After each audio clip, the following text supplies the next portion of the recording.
Brought to you by the Every Dollar app. Start budgeting for free today.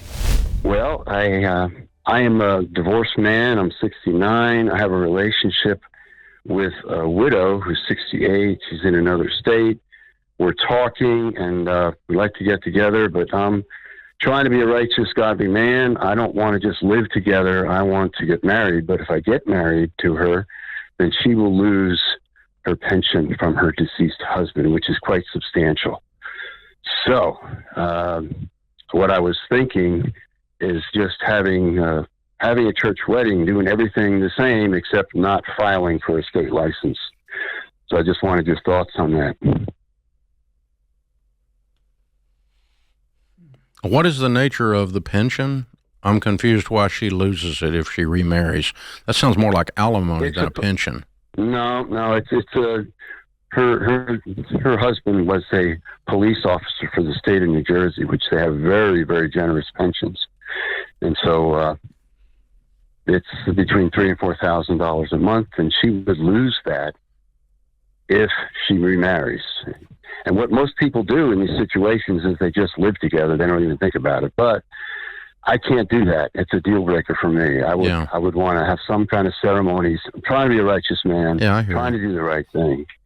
But this woman has been through a lot. She's lost her mother, her sister, and her husband within the span of 3 years, and she's been insecure most of her life, and she's finally has financial security. And so, for me to come and say, "Hey, well, we're going to get married," and what is your net worth?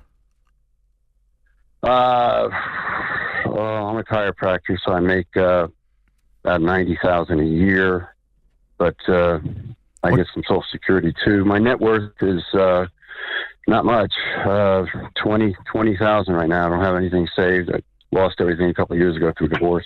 Yep. Okay. And how long have you been seeing this lady? We've been talking for several months. Okay. Have you met her? Oh, yeah. Okay. Yeah. The way you said talking, I didn't know if you were talking on the phone or like long distance. No, I saw her last year. I saw her. We met and we talked. And she's an old, years ago was a girlfriend in high school. So I know her from back then. I know all about her from back then. Okay. All right. Well, it's a difficult one. I'm not going to argue with you there. I'm with you, though. There's no question I'm not living with someone I'm not married to. I can't do that as a person of faith, okay, as a Christian. My book tells me not to do that. So I don't do what the things the book tells me not to do because they don't prosper me and they're not good for the people in my life and people around me and so forth. So I just try to, even though it doesn't make sense sometimes, I just do what the book says. And so I'm not doing that. I'm not like a Pharisee. It's just worked good for me, you know. So I'm a follower of the book. There's a lot of people that do that. They just live together. Yeah, I know. They do, and it seems like it's okay, but you and I know that there's other issues. So, so then the only question, if you go to the church wedding and you don't file with the state, is just it's no longer a theological or doctrinal or religious question. You've solved that. The only question on the table is you are intentionally lying. It's an integrity issue. Just to keep this in place, and that's also a potential deal breaker. I've got to work through that in my head if I'm in your shoes. I'm not saying you're doing that, but I'm this is basically a maneuver to manipulate and not tell these people you're married. And you are married, and so that's deception. There's no question about that, and there's good reasons for it here, but it is that. Who gets back to who instituted marriage? Was marriage instituted by the government, or was it instituted by God? No, it doesn't. It doesn't. You and I know when you go get married, you're married, okay? And you know that the state of New Jersey did not want this pension going to her when she remarried, and you're not telling them is what you're doing. And so, that I've just got to work through that. I'm not accusing you of something bad here, but I can't get. I'm 63, so you and I could be in the same boat someday. I'm not, but I'm not today. But I'm trying to relate and think through. Well, I'm not trying to game the system. The other thing is, I would investigate if there are any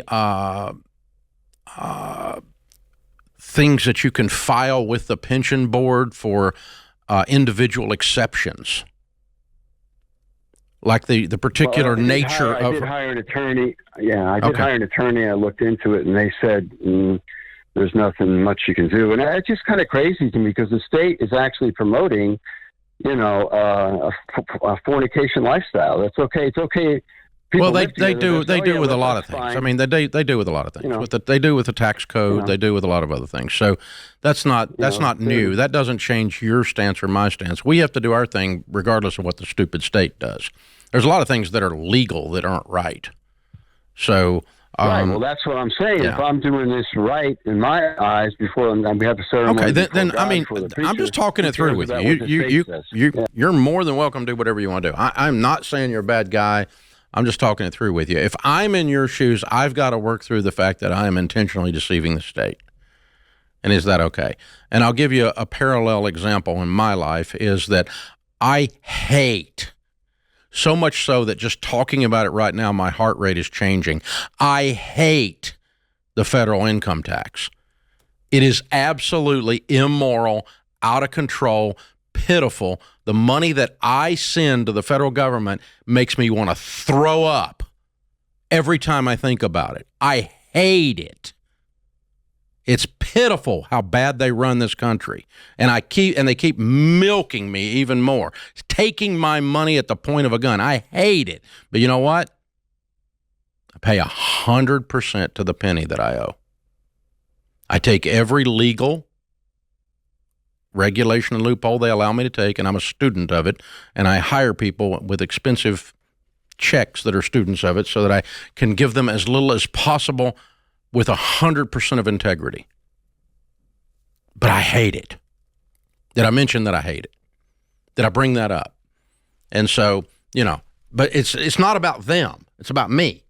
Am I doing the right thing? So if I'm in your shoes, I'm not going to accept your lawyer's answer. I'm going to get with these people. I'm going to talk to the governor. Call the governor, talk to him. I mean, talk to whoever runs the police commission in the state of New Jersey and say, look, this guy died on the job, and you're denying his widow the right to move forward with her life with this. It's ridiculous.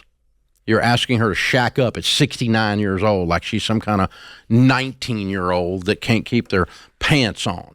This is ridiculous. And you guys need to give us an exception on this. I'm gonna bust them. Yeah. If I'm you, and I understand why they do it, by the way, but to keep somebody from keep the widows from being a target later with the juicy pension. But I'm not saying he's targeting her at all. If they get married, he makes $90,000. That would effectively replace her income as long as they're married, but it still puts her at a precarious situation. She's not going to do that. She's been through hell, and this money means a lot to her. Yeah. And so I understand the predicament, and I'm not unsympathetic to it, but you asked, and so I got to tell you, the way we answer questions on the show is, what would we do if we woke up in your shoes, right? I mean, put your shoes on, walk in them. I hope I'm not ever in those shoes. Those are difficult shoes. But the first thing I got to solve is for the doctrinal part, the faith issue. You've solved for that one. That one's done. And then I'll fight the bureaucracy after that. Yeah. That's like a couple of kids getting married in their 20s or something, and they want to have a big, fabulous wedding, but they want to go ahead and get married. They want to go ahead and live together now. So they go to the church and they get married. And then 6 or 8 months later, they have a wedding for all their friends. And that's okay, because they're married. That's financially, legally, spiritually all in line. It's it's in that kind of same bucket for me as far as that goes. But I don't care if you register it with the state, but I do care about deception in my life. I don't want to be the guy that's doing that. Create your free every dollar budget today, the simplest way to budget for your life.